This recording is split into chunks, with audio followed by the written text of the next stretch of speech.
Саламатсыздарбы, парламентаризм сабактары талкуусунун бүгүнкү коногу Жогорку Кеңештин төрагасы Дастанбек Жумабеков. Төрага мырза, кош келдиңиз. Кош болдук. 21 декабрда Жогорку Кеңеш Кыргыз парламентинин негизделишинин 80 жылдык мааракесин өткөрдү. Кандай жыйынтык чыкты? Биз бул күнү парламенттин 80 жылдыгы деп анан ачык, илимий, практикалык конференция өткөрдүк. Ал жерде мурунку экс спикерлер, мына негизгиси болуп Кыргыз Республикасынын президенти урматтуу Сооронбай Шарипович өзү ачып берип, куттуктоо сөзүн айтты. Анан площадка ачык болду. Ал жерде бардык ачуу чындык бүгүнкү күндө балким парламенттин кетирип аткан кемчилигиби ошондой эле тапшырмаларды айтылды. А бирок жыйынтыгы мен айткым келет, эмне себептен мындай күндөр өтөт, мындай даталар белгиленет.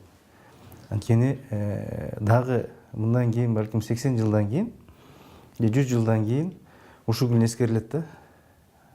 Ошо 80 жылдан кийин 160 жылдыгы, парламенттин 160 жылдыгы Кудай буйруса белгиленет. Биз мисалы 80 жыл мурун 38 жылкы парламенттин түзүлүшү боюнча Кыргыз ССРнин Жогорку Совети деп айтып атабыз. Түзүлүшү боюнча бул тарыхта. Тарыхты эскерип биз ошол убактагы болуп келген төрагаларды атадык. Эми дагы 80 жылдан кийин ушул күн эскерилет. Ушул күндөрү кандай парламент өзүнүн ишин алып барганын биз кийинки муундарга тарых калтырып кетип атабыз. Эң негизги максаттарыбыздын бири ушул болду. Бирок жыйын илимий практикалык болбой эле саясий практикалыкка окшошуп кетти да. Мисалы ошол жерде аябай бүгүнкү күндүн курч саясий маселелери козголду. Илимий практикалык конференция деп аталышына жараша кандайдыр бир биз билбеген, буга чейин укпаган тарыхый фактылар, иликтөөлөрдүн жыйынтыгы айтылдыбы? Эми ооба биз доклад кылгандарга, анан кийин баяндама бергендерге убакыт берилди, бирок сиз айткандай көп жагга келип бүгүнкү турмуштагы саясий жолдор чагылдырып кетти да. Ошол эле конституция боюнча айтылып кетти. Мисалы Бекназаров мырза чыгып ошондой бүгүнкү күндө кандай жол менен барыш керек, ал өзүнүн ой пикирин айтты. Шеримкулов экс спикер өзүнүн оюн айтты. Эркебаев мисалы өзүнүн оюн айтты да. Негизги менин өзүмдүн баяндамамда жалпы Жогорку Кеңештин тарыхын чагылдырган баяндама, кеңири баяндама жасадым. Кайсы жылы, кайсы күндөрү ушул тарых эң биринчи болуп жазылган парламенттик. Андан кийин кандай төрагалар өткөн, кандай оор күндөр өткөн баштан, канча жолу ушу парламенттик мамлекет болобуз деген канча деген митингдер болгон, андан кийин канча бизде революция болду, ошонун баардыгын мен чагылдырып кеттим. Негизги микрофон бул эркин микрофон болду. Ал жерде ар ким өзүнүн ошо саясий жактагы көз карашында билгизип кетти өздөрүнүн оюн. Президент Сооронбай Жээнбеков өзүнүн кайрылуусунда парламенттик демократия жолунда баратканыбызды дагы бир ирет белгиледи. Бирок ошол эле учурда мына Кыргызстан 2020 жылга чейин конституциялык реформага барууга болбойт дегендей көз карашын да ортого салды. Баш мыйзамга өзгөртүү киргизбей туруп азыркы мына Жогорку Кеңештеги башкаруудагы кандайдыр бир кемчиликтерди, мүчүлүштүктөрдү оңдоого болобу? Кантип? Биз 2010 жылы негизи жаңы конституциянын кабыл алынганда 20 жылга чейин өзгөрбөйт деген пункттарды киргизгенбиз да. Бирок ага болбой эле 16 жылы канча бир бөлүк пункттарын алмаштырдык. Эми мен ойлоймун, жеке өзүм оюм катары азыр конституцияны өзгөртпөй, мен экономика боюнча Кыргызстандын мамлекеттин экономикасынын көтөрүш үчүн, экономиканы күчтөш үчүн мына ошо саясий багытты биз ошол жакка алышыбыз керек да. Убагы келет, конституциянын дагы өзүнүн убагы жеткенде мен ойлойм, ал сунуштар менен өзгөртүлүшү мүмкүн убагы келгенде. Бирок азыркы күндөрү, азыркы жылдары өзгөртүүгө мен эч кандай кажети жокку деймин. бүгүнкү күндө болуп аткан конституциябыз менен бүгүнкү кабыл алынган мыйзамдар менен биз иштеп экономикабызды көтөрүп күчүбүздү ошол багытка биз чыгарышыбыз керек. Мен жеке оюм ошондой. Ушул эле жыйында чакырылгандардын айрымдары бир чети президенттин айткандарын кубатташты, ошол эле маалда конституциялык реформага барууга үндөштү. Как опытный конституционник скажу, сейчас как раз тот период, когда мы можем принять очень продуманно, обоснованно, не в спешке новую конституцию. 19-жылы көп тараптуу талкуу жүргүзүп, бир пикирге келип, 2020-жылы парламенттик шайлоого чейин ошонун алдында элдик референдум өткөрүү зарыл. Уақыт жетет. 20-жыл жаңы шайлоо системасы менен барышыбыз керек. Силерден орысча айтканда умоляю. Конституциялык реформага баргыла. Айрыкча Азимбек Бекназаров буга чейинки Кыргызстандагы конституциялык реформалардын баардыгы ошол президенттер демилгелеп жүргөнүн айтты. Анан ошону менен бирге жогорку кеңеш дагы өзүнүн укугунан пайдаланып ошол реформага барбайсыңарбы деп өтүндү да. Буга сиз жеке пикириңизди айттыңыз. Ал эми жогорку кеңештин көз карашы кандай болуп болду экен? Эми жогорку кеңештин негизи мыйзам чыгаруу боюнча кайсы органдар мыйзам жазат, конституцияны өзгөртүү боюнча да ал мыйзамда каралган. Ошол жолдор менен барса эч ким ага тоскоолдук кылбайт. Мен жеке өзүм ой пикиримди билдирип кеттим. Конституция боюнча кандай болуш керекти. Бул биздин жогоруда көрсөтүп кеткен урматтуу биздин вакилдерибиз, алар өздөрүнүн оюн айтты да. Анан муну эми жогорку кеңеш албетте конституцияны өзгөртүш үчүн жогорку кеңеште талкуулар болот, мыйзамга өзгөртүү кириш үчүн сунуштар болот. Ошондой эле коомдон да кол топтолуп келип, коомчулуктан, эл арасынан сунуш берсе болот, бирок албетте андай сунуштардын бардыгы жогорку кеңештен өтөт да, добуш менен чечилет. Менин жеке дагы оюм, бүгүнкү күндө биздин күрөш, биздин өзүбүздүн күчүбүздү экономикабызга арнашыбыз керек. Кыргызстандын мына азыр жакшы нукта түшүп, баардык күчүбүздү экономикага жумшатабыз. Элдин талабы да бүгүнкү күндө элдин талабы, мына мен да айтып кетейин, Кыргызстандын экономикасы качан көтөрүлөт, качан биз жакшы жашайбыз деген талаптарды коюп атат. Мына биз ошонун үстүндө иш алып барышыбыз керек. Жанагындай жогоруда айтылган биздин байкелерибиздин, аксакалдарыбыздын талаптары, алар өздөрүнүн ой пикири болду. Мына биз ачык койдук.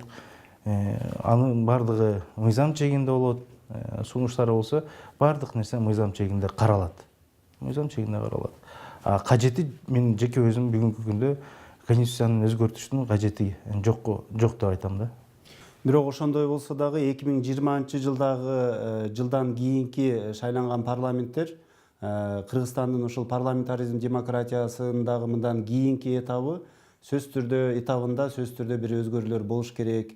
Парламент президентти шайлаш керек. Парламент мамлекетти башкарыш керек. Премьер-министр ошол шайлоодон жеңилген партиянын же коалициянын лидери болуш керек. Ушул багытта кетишибиз керек. Мындай толук парламенттик башкаруу системасына өтөлүү деген дагы ойлор болду да. Анда бул ойлор ушул парламенттик башкаруу багытыбыз качан ишке ашат? Бул убагы келет. Азыр башында айтып кеткеним, азыр биз башка жол менен күрөшө турган жолубуз турат да, бул экономика менен. Биз экономиканы көтөрүшүбүз керек, локомотив болуш керек ошо тарапта. Убагы келет, мен кошулам, парламенттик өлкө аягы келип чыгыш керек да. Биз ошо багытта алдык. Биз стратегиялык өзүбүздүн план түзүлгөн бул боюнча да. Улуттук стратегиялык планда да отурат. Бирок азыр саат эмес. Балким 20-жылы жаңы парламент шайланып келгенде мына ушул маселелер каралат дагы. Ошондо сиз жогоруда берген маселелердин баардыгы ошондо чечилет го деп ойлойм да. Азыркы күндө биз, мен айтайын, азыркы күндө элдин талабы бул экономикалык күрөш. Кыргызстанды биз 21-кылымда артта калган мамлекеттердин артына калбашыбыз керек да. Биз жаңы багыт менен экономикабызды туура учурдан пайдаланып биз көтөрүп алышыбыз керек. Элге жакшы жашоону бериш үчүн биз бүгүнкү экономиканы көтөрүшүбүз керек. Мына көп орчундуу маселелер айтылып атат. көп орчундуу маселелер чыгып атат. Ошонун баардыгын биз ишке ашырып, мамлекетибиздин экономикасын, бюджетин бекем курчуп, түптүп алып, орчундуу маселелердин баары чечилгенде, андан кийин конституцияны карасак болот да, кайрылып кайра. Бирок ошол экономикалык алдыга секирик жасаш үчүн, экономикалык элдин жашоо турмушу оңолуш үчүн эң биринчи кезекте ушул саясий институттарыбыз, анын ичинде жогорку кеңеш дагы абдан бир жогорку деңгээлде иштеши керек болуп атпайбы? Мисалы, президент дагы белгиледи, башка депутаттар дагы белгилеп өтүштү. Ушул жанагы шайлоо мыйзамдарына дагы 2020 жылга чейин бир кандайдыр бир өзгөртүүлөрдү киргизип, анан 2020 жылдагы парламенттик шайлоону бир башкача багытта өткөрүү тууралуу дагы пикирлер айтылды да. Бул маселе кандай чечилип атат учурда? Бул шайлоо мыйзамдарына кандай өзгөрүүлөр кириши ыктымал? Бул маселе мындай болот. 2019 жылдын ичинде шайлоого 1 жыл кала элек, 1 жылдын ичинде шайлоого 1 жыл жете электе ошол жогорку кеңештин президенттин шайлоо мыйзамы бар, атайын конституционный мыйзам. Ошого өзгөртүүлөр киргизе болобу, баардыгын тууралуу болобу. Андан кийин шайлоого 1 жыл калганда ага өзгөртүүнү токтотолу деген сунушту берди да. Анткени саясий туруктуулук керек бүгүнкү күндө. Саясий туруктуулук керек. Саясий туруктуулук келиш үчүн бизге бүгүнкү күндө экономика менен алышыбыз керек, экономиканы көтөрүшүбүз керек. Максат ошол эле. Бул жерде бүгүнкү күндө биз кайрадан жаңы конституцияны өзгөртүп, жаңы системаны алып келебиз десек, биз көп нерседен дагы артта калып калабыз. Бул саясий туруктуулукка балким бир аз тескери таасирин берип коюшу мүмкүн да. Бүгүнкү күндө биз болгон чыгымыбызды, бюджетибизди экономикабызга арнашыбыз керек. Бүгүнкү күндө өзүңүздөргө көрүп аткандай, саясий туруктуулук өтө керектүү бүгүнкү күндө бизге. Элдин талабы Кыргызстан качан байыйт, Кыргызстан мамлекети качан өнүккөн өлкөлөрдүн арасына кошулат деген талап болуп атпайбы? Мына ошо менен күрөшүш керек болот. Азыр эле кайра мыйзамды өзгөртүп алып, башка конституциябызды өзгөртүп, биз бул багытта барабыз деп кайрадан аны баштан иштеп чыгыш бүгүнкү күнүн анын талабы эмес го деп ойлойм да. Өтө мындай бул жолго өтө кылдаттык мамиле жасашыбыз керек. Мындай биз оңой нерсе же оюнчук нерседе көрбөшүбүз керек да. Убагы келет, жетилет, акырындап адаптация болуп атат. 2010-дон бери биз парламенттик мамлекет деп айтып атабыз. Мына ошого дүйнө кулак салып атат, көз салып атат бүгүнкү күндө. Биз айтып жүрөбүз, эми этап менен акырын барып, балким бир күнү так парламенттик өлкө болобуз. Парламенттик өлкө болуш үчүн ал практикада көрсөтүлөт, жана сиз айткандай президентти да парламент шайлаш керек. Мындайча айтканда, эл бир гана бийлик бутагына добуш бериш керек. Эл бир гана бийлик бутагын шайлаш керек да. Ошондо бир багытта өтөбүз. Бирок ал багыт бүгүнкү күндө биз барыш бир аз эртерээк кылып атат. Башкача айтканда, ошол толук парламенттик башкарууга өтүүгө азыр ошол жогорку кеңештин дагы бир нече баскычты басып өтүш керек, ошого жетилиш керек деп айтылып атпайбы? Анан конференциянын жүрүшүндө бир мындай талаш талкуу дагы болуп кетти да. Мисалы, мурдагы экс-спикерлер, мурдагы депутаттар азыркы парламенттин курамын мындай көрсөтүп, мына жалаң бизнесмендер келип алганда эмне болот дегендей пикирлерин айтышты. Тескерисинче азыркы депутаттар болсо, илгери академиктер, илимпоздор парламентте отурганда эмне өзгөрдү эле дегендей бири-бирине сын айтышуулар болду да. Мына ушул парламенттин курамы жөнүндөгү маселелер дагы алдыда чечилиши керекпи, же табигый азыркыдай жолу менен уланып кете бериши керекпи? Эми ошого бара-бара мыйзамдарды өзгөртүп карасак болот. Бирок шайлоо парламент эл тарабынан шайланат да. Эл кайсы партияны тандап алса, ал партиядагы списокто кайсы кишилер турса, ошол көз караш менен ал партия утуп келип парламентке келип отурат да, жогорку кеңешке келип отурат. Ал списокко мисалы сен киресиң, сен кире албайсың деп адамдын укугун чектеген болбойт. Андай укук жок. Сен бизнесменсиң, сен депутат боло албайсың, сен шайлоого барбашың керек деп айтканга ала укук мыйзам жол бербейт. Мыйзам жол бербейт. А партия өзү кандай список түзөт. Анын өзүнүн эрки. Эң негизгиси мыйзамда каралган кандай адамдар шайлоого бара албайт. Ана ошону так аткарыш керек болду. Ал жерде так көрсөтүлгөн, башка аттуулуу болсо, башка мамлекеттин ошондой эле оор кылмыштар менен деген жазылып жүрөт. Мына ошолордун негизинде алар шайлоого бара албайт.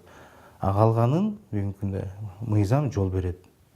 Партия ачып, жалаң партияда да шайлоого барып атканда карасак, ар кандай сферадагы, ар кандай профессиядагы кишилердин аттары жүрөт.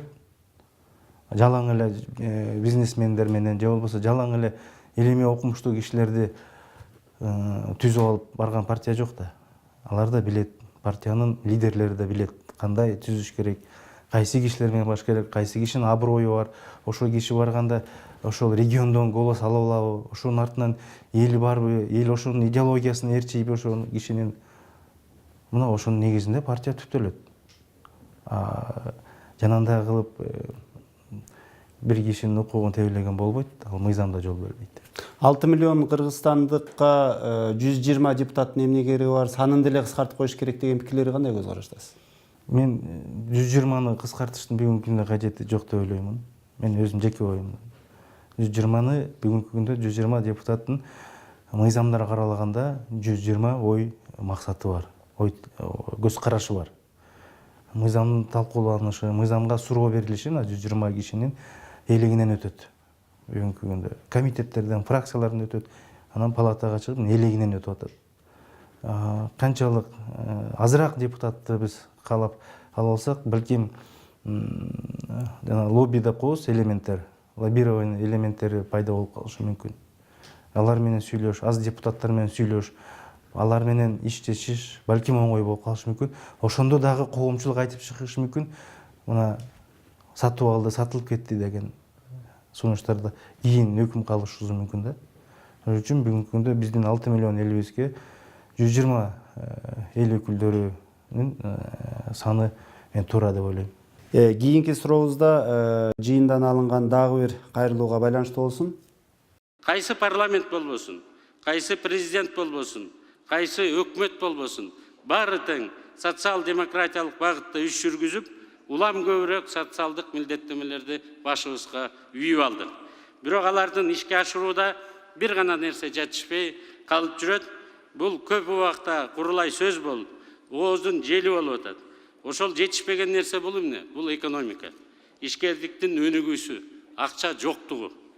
Адатта маарекелерде Кыргызда салт болуп калгандай жалаң жылуу сөздөр гана айтылат да, ал эми бул жолу эмнеге андай болгон жок? Эмне үчүн азыркы депутаттардагы, мурдагы депутаттардагы ушул парламенттин дарегине жалаң мындай бир сын көз караштарды, парламенттин кемчиликтерин айтып туруп алды да?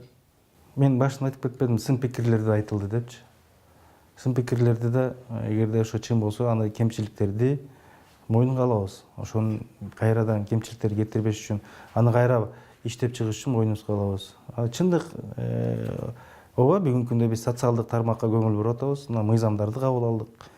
Бүгүн ошол жакты баардыгын ордуна коюп, мыйзам менен элдин бүгүнкү социалдык турмушта болуп аткан көйгөй маселесин чечип берип, экономиканы албетте көтөрүш үчүн бул ишкерликтерге биз аябай болгон шартыбызды түзүп беришибиз керек. Мунун үстүнө да чоң иштер жүрүп атат. Ишкерликтерге карата жеңилдетилген мыйзамдар иштелип чыгып атат. Мына ушунун баардыгын мен ойлоймун. Бүгүнкү күндө экономикабызды күчтөшүнө ишти алып барып атабыз. Ошол үчүн мен башында айтып кеттим. Дагы эртең же 19-жылы конституцияны алмашып, жаңы референдум өткөрөбүз десек, биз анда да экономикабыз тарабынан көп аксап калабыз. Анын кажети жок да. Биз бүгүнкү күндө экономиканы чыңдаш, элге, кыргыз мамлекетин жакшылап туруп, шарттарды түзүп берип, ишкерлерге элдик социалдык жактан болгон кемчиликтерди түздөп берип, ишти алып барышыбыз керек. Анан ушунун баардыгын камтыгандан кийин биз дагы отуруп, талкуу жүргүзүп, жалпы элге чыгарып, башкы конституциябызга мындай көңүл бурсак болот да. Жогорку кеңештин 80 жылдык мааракесине ошо чакырылгандарды кандай принципте чакырдыңыздар? Мисалы, ошол жалаң жогорку кеңешке бир жакшы, бир позитивдүү сунушту алып келе турган ишмерлерди чакырдыңыздарбы? Кимдер болду? Анан ошол эле учурда мисалы Адахан Мадумаров эмнеге чакырылбай калды деген да сөздөр айтылып жүрөт да. Буга эмне дейсиз? Эми бардыгына чакырылуу берилди. Экс төрагаларына бардыгына чакырылуу берилди. Келе албагандарда жөө эле себептер мененби, балким эмне себептер менен келбей калганы ал белгисиз, бирок биз чакыруу бердик. Ошондой эле аксакал депутаттарыбызга берилди. Андан кийин дипломатиялык корпус көрдүңүздөр, элчилер аларга берилди. Биз ушул форматта өткөргөндү туура кабыл алдык. Доклад кылгандарга болушунча убакыт берилдик. Алардын баяндамасына эч кандай чек койгон жокпуз. Ар ким өзүнүн ой пикирин мына ачык ошол площадкадан пайдаланып айтты да. Биз сен позиция, оппозиция деген, сен ой жүгүртүң бүгүнкү парламентке каршы деген маселеден, андай иштерден алыс болуп, биз ачык площадканы бердик. Ал жерден да айтылган сөздөр жалпы кыргыз элине жалпысынан көрсөтүлдү. Мен ойлойм, бул бир демократиянын жолу деп айткым келет да. Ошонун негизинде алып бардык. Бул 80 жылдык тарыхта калды, белгиленди парламенттин. Бул күн дагы 100 жылдан кийинби, балким да 50 жылдан кийинби ушул күн, ушул тарыхта сүйлөнгөн сөздөр кийин өткөргөн биздин муундарыбыз көрөт. Ушундай маселелер биздин ошол ата бабаларыбыз ушундай парламенттик өлкө болсун, парламенттин ишине кандай баа берилгенин ушул аянтчада ушу күнү айтылган экен деген тарыхта калган, бул биз үчүн өтө маанилүү болуп калды да. Биз мына ошого карата ушу күндү да белгиледик. Акыркы суроом, кыскартып айтканда, Кыргызстан 2018 жылы мамлекет катары эмнеге жетишти? Мамлекет 18 жылы башынан айрине оор мындай кыйын күндөрдү өткөрдүк. Саясий чоң чечимдер болду. Саясий орчундуу маселелер каралды, аны жогорку кеңеш кабыл алды. Ошого жараша да элге иштеген, жана башында айтып кетип бердик, социалдык тармакка элге алынган багыттагы мыйзамдар каралып, бүгүнкү күндө ишке ашты. 3-чү дүйнөлүк көчмөндөр оюн өткөрдүк, ийгиликтердин бири. Ошондой эле биздин улуу жазуучубуз, алып калемгер Чыңгыз Төрөкуловдун 90 жылдык мааракесин белгиледик. Бул бүтүн Кыргызстандын жерлеринде, дүйнөдө белгиленди. Дүйнөдө дагы бир жолу ошо Чыңгыз Төрөкуловдун атынан кыргыз эли, кыргыз мамлекети аты айтылды. Бизди сүйүндүргөн, ушундай биздин тарыхта өткөн улуу инсандарыбыз болгондо биз кубанычтабыз, сүйүнөбүз, миң мерте шүгүр дейбиз. Мына ошонун негизинде мамлекеттин көп жакшылык жактары да болду. Мен ошону айтып кетке алам. Ал эми 2019 жылы жогорку кеңештин төрагасы катары сиздин көз карашыңызда кандай болот? Саясий олку-солку, кырдаал, коркунучу барбы? Алдыда көрө жатабыз кандай болорун, бирок биз 2019 жылкы бюджетти бекиттик. Бул бюджет жакшы цифралар менен келди. Жылда биз дефицитти 20 миллиард, 21 миллиард менен бекитип жүрсөк, 19 жылга 10 миллиард менен бекиттик да дефицитти. 10 миллиардты кошумча кирешени мына өкмөт алып келип бизге баяндама кылды, кайсы жактан табып келген. Бул бизди албетте сүйүндүрөт. Ошо 19 жылы мен ойлойм, дагы кошумча каражаттарды табып келип, профицит менен, кошумча ашыкча менен алып келип, ошо 19 жылы аягында жабылса биз өтө сүйүнөбүз да, бул бизди сүйүндүрөт. Анткени канчалык кошумча каражаттар табылган сайын мамлекеттеги болгон талаптардын чечилиши да. Мен ойлойм, 19 жылы жакшы жылдардан болот. Анткени 19 жылы эч кандай бизде мындай саясий шайлоолор, ал багытта иш-чаралар жок. Ошондуктан 19 жыл жалаң экономика менен күрөшүп, экономиканы көтөрүү жылдардын бири болот го деп ниетте айткым келет. Маегиңизге чоң рахмат.